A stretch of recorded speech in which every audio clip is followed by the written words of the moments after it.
Bonjour et bienvenue dans la Voix de la Diaspora, les éditions Sopiprod Paris en partenariat avec Vitrine Africaine, Sasaye.com, Djanki TV, Camer.be et tous nos partenaires dans le monde entier. Alors aujourd'hui, nous sommes en Belgique où nous recevons, n'est-ce pas, sur notre plateau, le DJ très connu ici en Belgique, le nommé Willy Mix, pour nous parler un tout petit peu des Oscars 2015, parce que les Oscars 2014 viennent ainsi de s'achever.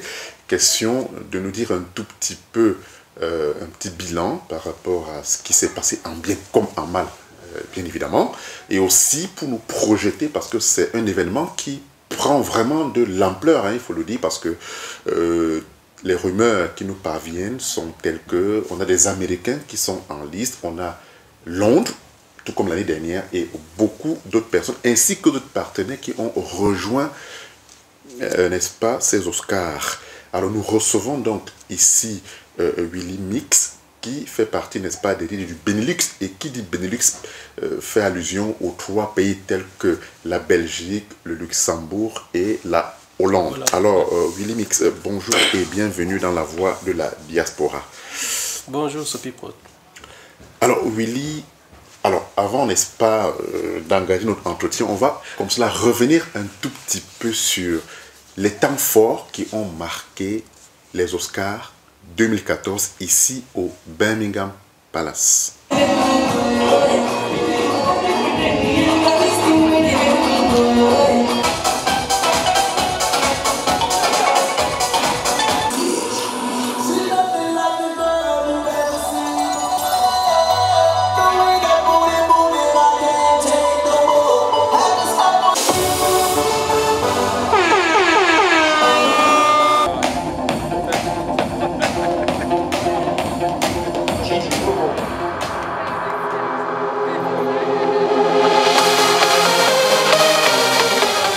Mais une journée comme celle-ci doit quand même rester assez mémorable, non? Effectivement. Les 10 ans de Willy Mix et DJ François. On a vu Vitrine Africaine très impliquée dans cet événement. Mais pourquoi? Ben, simplement parce que Vitrine Africaine, comme son nom le dit, c'est le soutien non seulement à l'événement, à la culture, c'est aussi le soutien à l'entrepreneuriat. C'est la reconnaissance qui m'amène à Bruxelles aujourd'hui. Trêve de parlotte, sinon c'est les menottes. Je vous prie, madame, monsieur, de faire un triomphe à un ami, un frère, une fierté pour l'Afrique, une fierté pour le Cameroun. C'est un tycoon des médias, c'est un animateur de haut vol, présentateur attitré de soirées événementielles. Il est aussi célèbre que la baguette de pain. Madame, monsieur, merci de faire un triomphe au président de l'association des Didiers du Benelux, monsieur Patrick Amanon.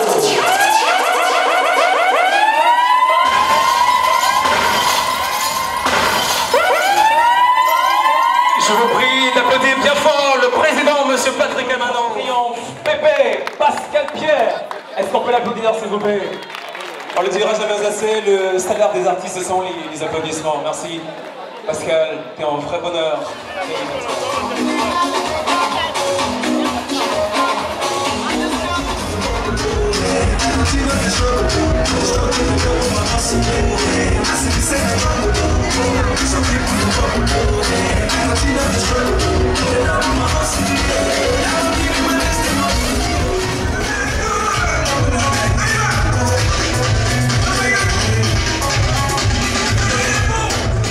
Willy Mix, le 10, est là ce soir.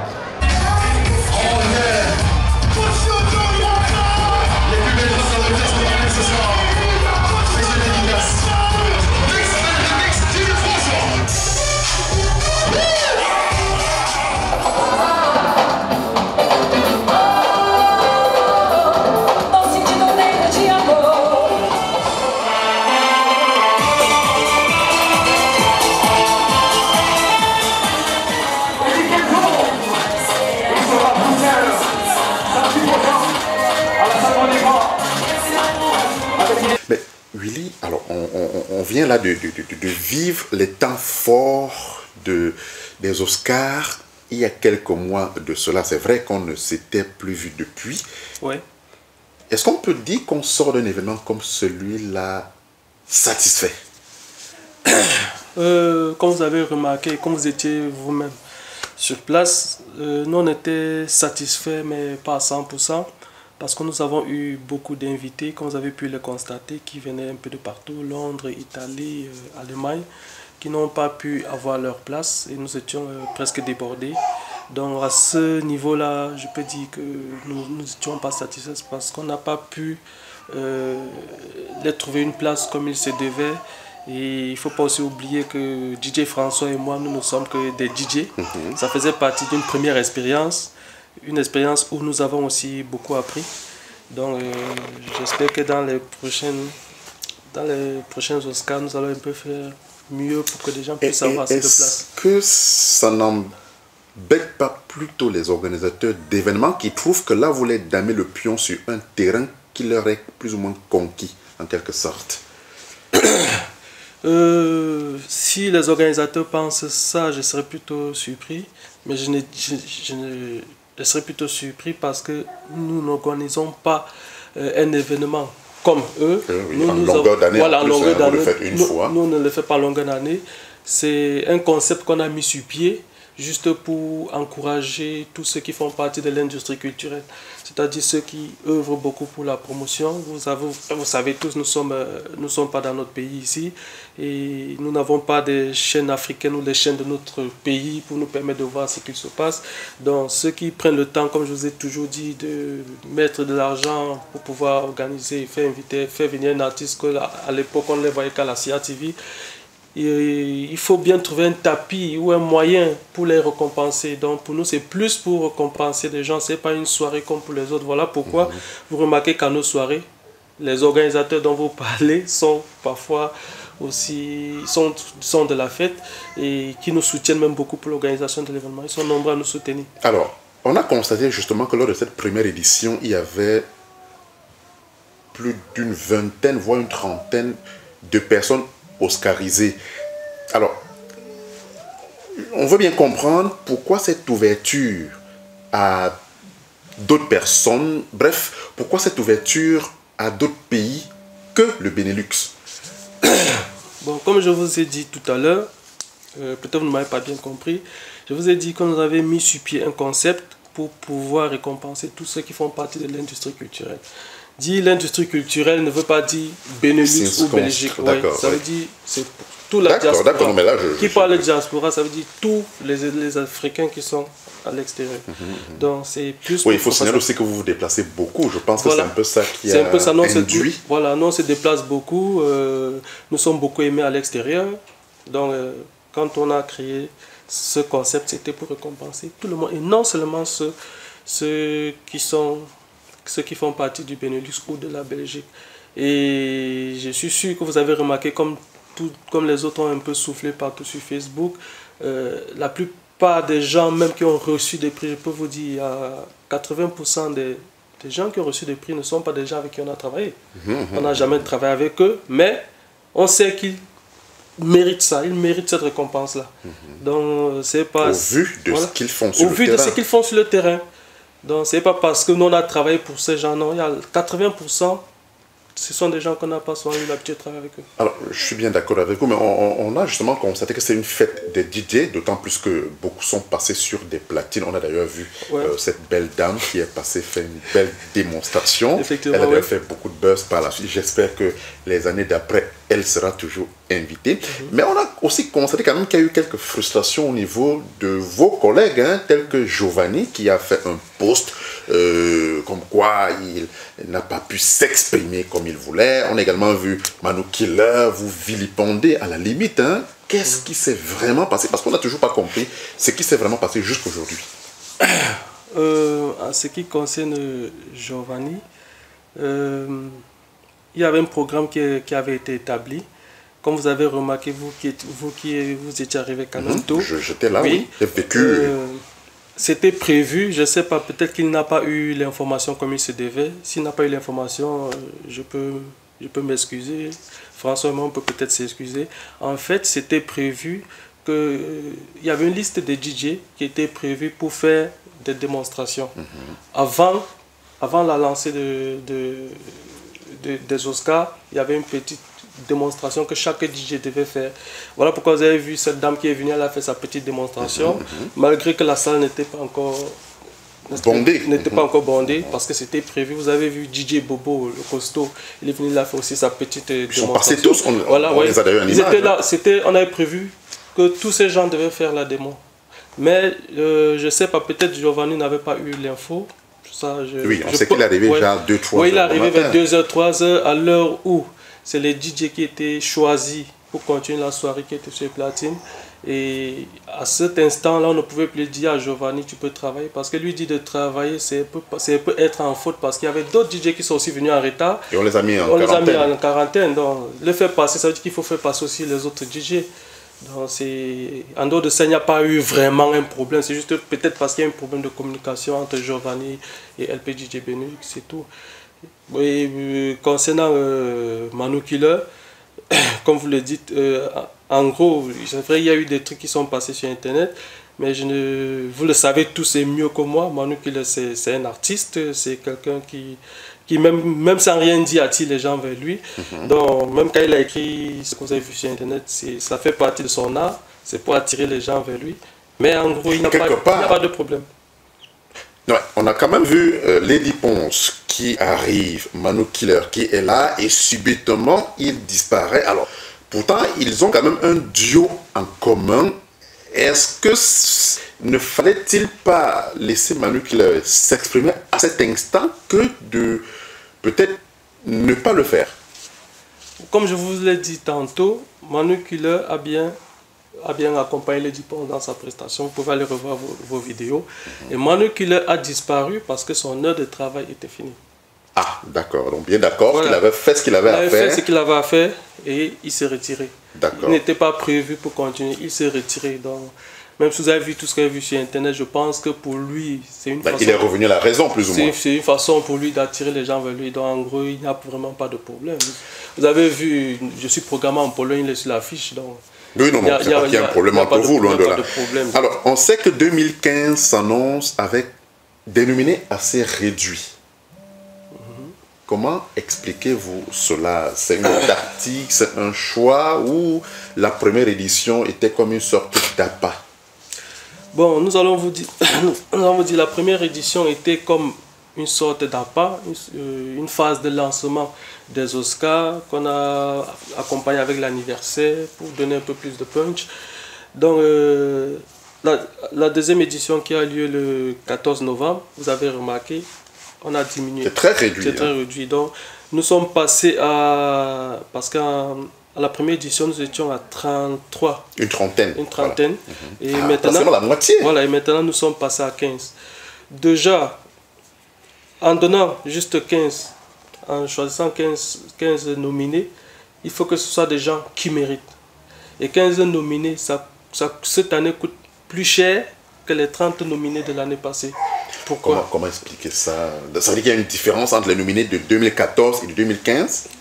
Si, il y a une différence. La différence se situe au niveau de l'Oscar.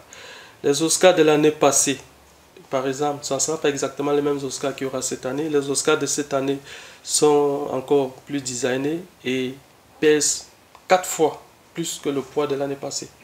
Donc, rien que pour le poids de l'Oscar, ça nous revient tellement cher. Et ça en dit. Voilà, ça devient tellement cher que ceux qui vont recevoir, il faut que ce soit des gens qui méritent vraiment. Et le but, vous parlez de 15, mais notre but même, c'est d'ici X temps, c'est de passer à 10, bloquer à 10 et se rapprocher un peu de l'or. Pour pouvoir remettre au moins l'Oscar en or à une personne. À une personne. Vous pensez pouvoir en arriver? C'est ça, on essaye. Le but, c'est d'arriver. Le but, c'est d'arriver. On ne sait pas combien de temps ça va nous prendre, mais c'est ça le but. Il faudrait que lorsqu'on donne un prix à quelqu'un, que cette personne se sente vraiment valorisée. J'étais surpris, hein, naturellement, les gens sont déjà au courant des nominés un peu partout. D'ailleurs, vous vous faites déjà, vous signifiez déjà les noms sur Internet. Bon, je vais revenir un peu sur le cas de Paris, qui est le cas de la France, où je suis assez impliqué, où voilà, je connais presque tout le monde. Je me suis rendu compte comme ça, en regardant dans vos courriers qui sont partis, qu'il y avait Christian Dedin Djemba de la Nuit en Blanc, oui, qui était choisi, Edmond Dada, ouais, qui éventuellement était choisi, Guy Métan, ainsi que l'an 2000 qui était nominé. Quels sont les critères qui vous amènent à faire ce type de choix, qui, il faut le dire, quand même fait quand même l'unanimité, hein, parce que j'en ai parlé autour de moi. Bon, les gens ne boudent pas assez, c'est que ça passe un peu comme une lettre à la poste, ainsi que les métropolitaines, hein, j'allais oublier, ça passe comme une lettre à la poste. Vous semblez faire l'unanimité, mais de loin. Je veux comprendre comment est-ce que vous, de très loin, vous semblez avoir un regard beaucoup plus pointu que ceux qui sont même sur place. À vous entendre, tout ce que vous dites là, ça me va tout droit au cœur. Ça signifie, me dit que tout le monde, vous avez un peu parlé à gauche, à droite, tout le monde a été presque unanime, oui, sur ce qu'ils ont vu. Oui. Ça signifie que ceux qui ont été prévus pour faire ce travail ont bien fait le travail. Ça c'est déjà une preuve. Bon, je vais vous expliquer un peu comment ça se passe. En fait, mon collègue DJ François, qui n'est pas là en ce moment parce qu'il est en déplacement, a mis sur pied une stratégie qui permet de savoir qui peut être nominé ou pas. Quelle est cette stratégie en fait? Dans les différents pays qu'on a ciblés, il y a 3 personnes qui représentent la LPDJ du Benelux et ces 3 ne se connaissent pas. Il y a 3 personnes et ces 3 ne se connaissent pas. Donc, vous prenez les noms un peu partout. Donc voilà, effectivement, vous avez compris. On a 3 personnes qui ne se connaissent pas et on leur demande, bon, quels sont ceux qui bougent, quels sont ceux qui ont déjà fait quelque chose de bien pour la culture. C'est vrai que nous, avant de poser la question, vous avez une idée, on a déjà une idée, mais c'est toujours bien d'aller sur le terrain et poser des questions à ceux qui ont l'habitude ou ceux qui fréquentent. Donc, comme je vous l'ai dit, dans chaque pays, Allemagne, Belgique, États-Unis, Italie, France, tout, nous avons 3 personnes de référents, mais qui ne se connaissent pas. On leur pose la question, ils nous disent, bon, nous on pense que sur le terrain, il y a tel, qu'il se bat bien depuis telle année, il essaie de nous donner un petit CV, et après on compare les 3 résultats. D'accord. Et lorsque nous on compare les 3 résultats, on va voir quels sont ceux qui se rapprochent. Oui, bien que voilà. Non, mais c'est pas mal. Et lorsqu'on a déjà eu les 3 qui se rapprochent, alors on va à la réunion, les professionnels DJ, on va avec le président, on dit, bon, voilà le résultat de l'enquête qui vient de Paris, voilà le résultat de l'enquête qui vient de l'Allemagne, voilà le résultat des enquêtes qui viennent. C'est pas mal ça. C'est comme ça que nous on fait pour faire nos... Et les Américains, ils se retrouvent là en 2015, ils seront très représentés, mais ils partent de très loin. Comment du Benelux on voit les États-Unis? Je veux bien comprendre aussi. Quand vous me posez la question, je suis surpris que c'est vous qui me posez cette question, parce que vous oubliez que même si les États-Unis sont au courant des choses comme ça, c'est à cause de Soapy Prod. C'est ce que vous avez mis sur Internet. Vous avez filmé, vous avez mis, c'est normal. Regarde, ils voient toutes nos activités. C'est ça. Les États-Unis ne faisaient pas partie de notre ligne de mire, mais ils ont vu ce que vous avez mis sur Internet. C'est vous qui avez vu. Et vous interpellent. Et ils nous interpellent. Donc, vous êtes même la mauvaise personne à me poser cette question. C'est vrai que je ne pouvais pas. C'est vrai aussi, imaginer l'impact. Voilà, c'est vrai que bon, les États-Unis, quand même, je me suis rendu compte qu'avec les enquêtes YouTube, qu'ils viennent en 2e position depuis bientôt 3 mois de mes vidéos en ligne. C'est ce qui m'a quand même assez surpris. Je n'ai jamais été aux États-Unis, mais voilà, comme vous le dites si bien. Hein, voilà, donc comme vous avez vu, c'est à partir de vos vidéos qu'ils ont été au courant. Il y a l'Allemagne, il y a les États-Unis, il y a aussi le Canada, qui ont été au courant de cette tenue des Oscars. C'était grâce à vos vidéos que vous avez mis. Et ils ont pris contact avec moi. Il y a un certain Ebot Eyon. C'est le président d'une grosse association camerounaise qui aide beaucoup les orphelins au Cameroun, qui a pris contact avec moi et qui a beaucoup apprécié l'initiative, qui était de récompenser, comme je vous dis, tous ceux qui font partie de l'industrie culturelle. Et c'est comme ça que, je ne veux pas vous mentir, lui, il nous a même fait un don financier pour encourager l'événement. Ah bah, Ouais, il nous a fait un don financier pour encourager l'événement. Et par la même occasion, sur place, il a essayé de relayer l'information aussi aux autres Camerounais qui étaient sur place. D'accord. Et c'est comme ça qu'à partir de lui, on a pu toucher aussi les autres associations qui étaient sur le terrain. Mais je me rends aussi compte cette année que vous alliez d'ailleurs primer beaucoup d'associations. Bon, les regards sont un peu mitigés, hein, il faut le reconnaître. Pratiquement, soit la moitié, soit au moins les 1,5 du tiers sont des associations. Pourquoi avoir axé les Oscars cette année autour des associations? Parce que j'ai vu là des associations qui viennent du UK, de l'Allemagne, de la Belgique et même les métropolitains de Paris qui viennent de la France. Pourquoi ce choix? C'est une stratégie? C'est aussi parce que vous dites, tiens, il y a des associations qui font des choses. Oui, nous avons essayé de mettre aussi un peu plus l'accent sur les associations.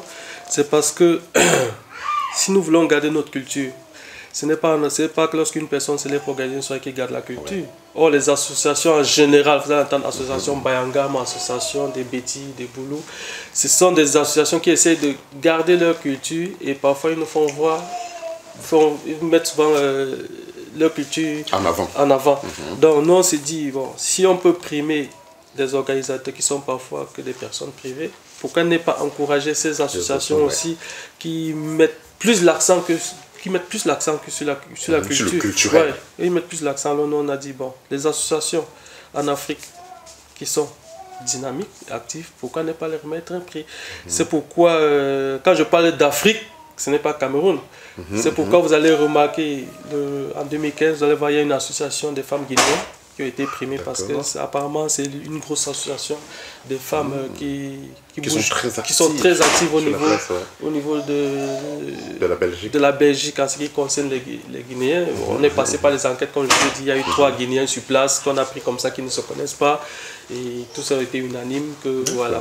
C'est ce qu'on a fait. Vous allez voir qu'il y aura une association ivoirienne, il y aura une association rwandaise. Donc c'est ça. Donc nous essayons un peu de s'ouvrir à l'Afrique. Oui.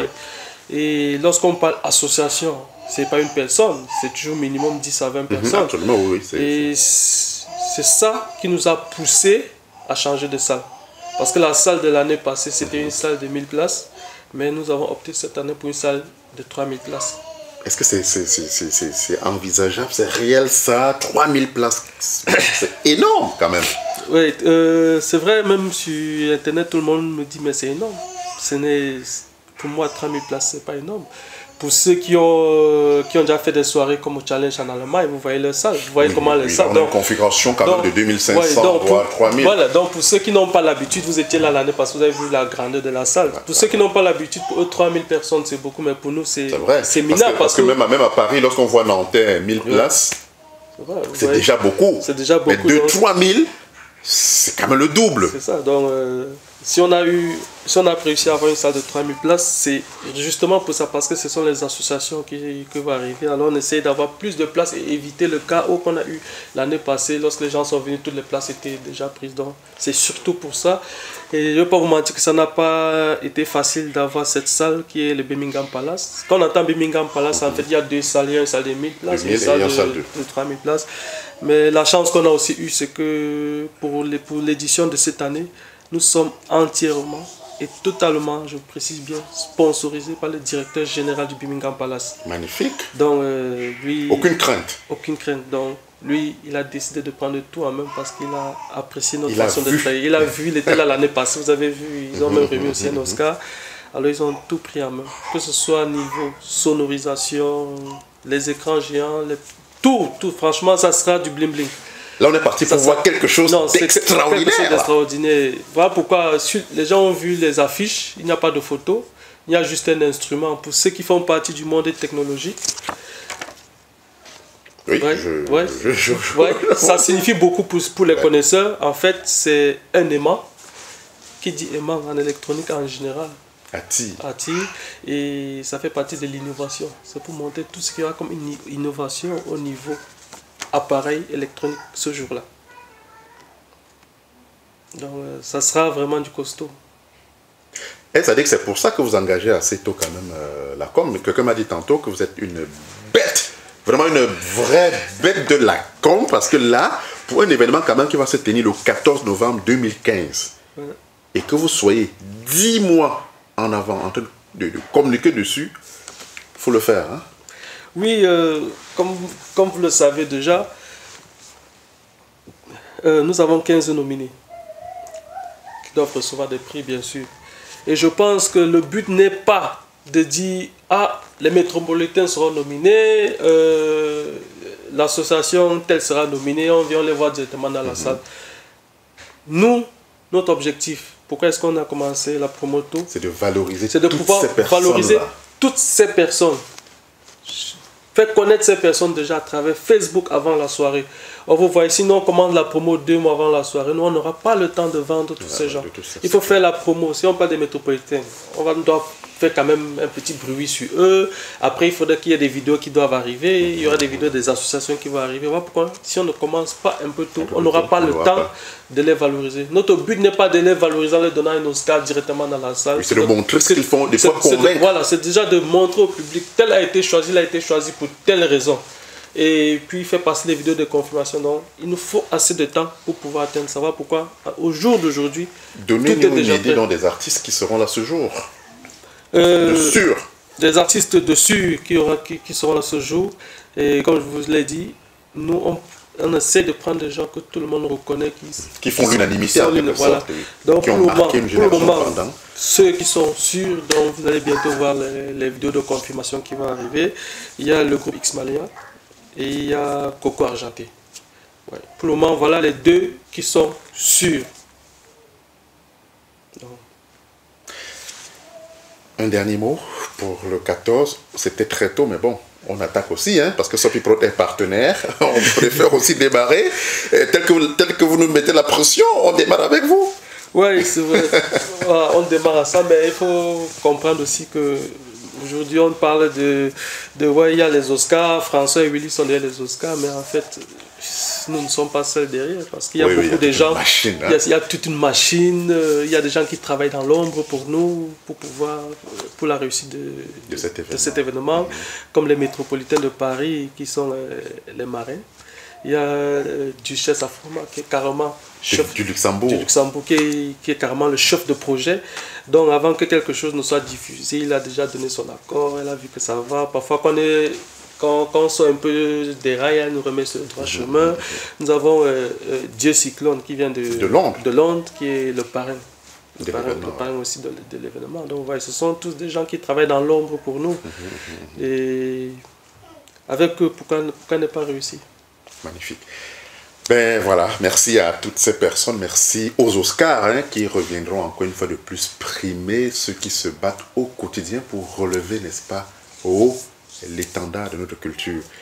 Merci Willy, merci aussi à François qui devrait normalement être là, mais bon, qui est naturellement occupé. Merci à tous les DJ du Benelux, parce que grâce à eux, nous revivons quelque part notre culture en Occident. Effectivement, on peut vraiment remercier tous ces DJ-là.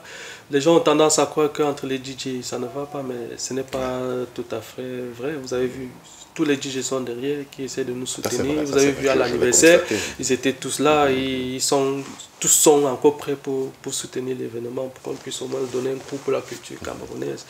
Donc, il y a Sopi Prod qui est là, qui, grâce à lui, j'ai décroché un contrat encore aux États-Unis. Donc, franchement, je ne peux que... C'est le but, hein, c'est le but, vous accompagnez tous ceux qui font des choses au niveau de la diaspora, afin que, bon, des vidéos, ça fait le tour du monde. Non, c'est vrai, vidéo, ça fait le tour du monde, parce que, parlons peu et vrai, quand le président Ebote Young a vu le projet et a décidé de nous faire un don financier, il nous a dit, c'est à travers Sopi Prod que j'ai vu votre truc, et franchement j'étais surpris qu'un truc comme ça pouvait exister en Belgique. On a discuté ensemble quand j'étais aux États-Unis, et c'est comme ça, les choses se sont très bien passées. Donc je pense que si vous continuez dans cette lancée quand même on va... ça pourra peut-être nous aider en 2017 de décrocher d'autres contrats. C'est tout ce que mon équipe et moi vous souhaitons. Non, c'est notre souhait. Il faudrait qu'un jour qu'on puisse remettre au moins l'or à un nominé. C'est magnifique. Merci de nous avoir prêté un peu de votre temps. Voilà. C'était donc Willy Mix qui répondait aux questions de la voix de la diaspora concernant, n'est-ce pas, ces Oscars 2015 qui se préparent déjà. Bon, on a tout le temps hein, de vous donner des informations fraîches de ce qui va se passer ce jour-là déjà. On démarre et pratiquement une fois tous les 2-3 mois, on vous apportera des informations fraîches concernant ces Oscars. Merci Willy et à très bientôt. À très bientôt. Merci. Sopiprod TV.